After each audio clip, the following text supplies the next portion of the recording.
Okay, so I did a video. If you're interested in the first one, it was on doing a multi-box. Okay, now I'm going to take a look at another feature inside of Dreamweaver and in Fat Fusion, which is the slideshow. Okay, so again, in order to get this Fat Fusion slideshow in your Dreamweaver, it's a free download through Adobe, and it's JavaScript. So that's what's great about Dreamweaver. You can do JavaScript is interactive. It's very interactive. It's a computer language like HTML is. So what we're going to do, first things first, is you would go to Adobe. You need to have an account with Adobe, and you just download the slideshow, okay? And then what you want to do is after that, once it's there, all right, so once we have it in our insert panel, all we do is click it and it appears. All right, let's preview this and see what it looks like in Firefox. And actually, why don't I change the name? Oh, File, Save As, and this one is the slideshow. We're going to hit Save.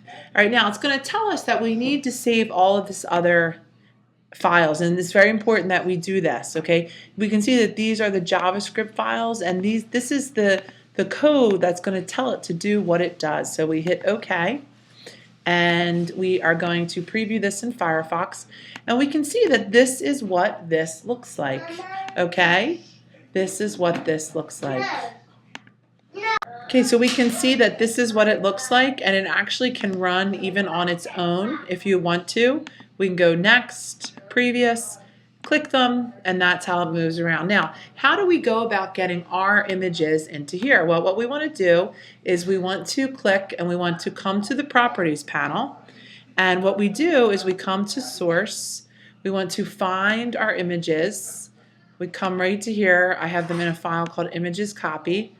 And what we do is we just click the thumbnail, we choose, we come on in, we click, and we get the other one. So we want to come to Images Copy, and we choose. All right, let's preview this. Let's see what it looks like.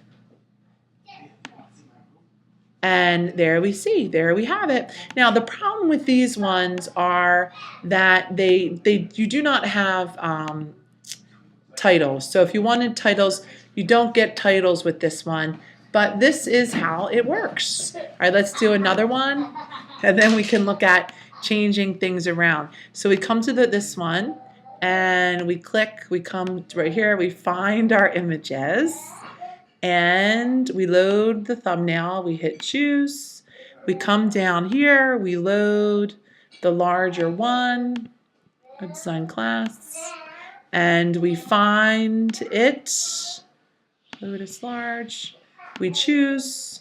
Let's preview this and see what it looks like. Now, one thing that we're going to find too with these ones is this screen isn't big enough, right? So we can see that my image is actually much bigger than this. So all of your images pretty much have to be about the same size. Now, what you can do though is you can come in and you can change this size of this box. Now, how would we go about doing this? Well, let's come into split view. Let's see what it is. We want to get the slideshow container, and we want to make that bigger. Now, this brought in with it CSS files that were associated with this download. So we want to find slideshow container, and we can get the box, and let's just make it bigger. We'll make it 600 pixels, and we'll make the height 800 pixels. We'll hit apply, okay. Let's preview this and see, uh-oh, that's not what I wanted. Let's see if it works any better. File, uh-oh. Okay, we'll preview this in a minute. Preview in Firefox, yes. Okay, and now we can see the image. All right, now probably though you're finding, and that I made my box too big, okay? I would definitely want to not have all of this here, so I could come back and change that. So it's really important, make the slideshow container box, make it relate to the side of your images.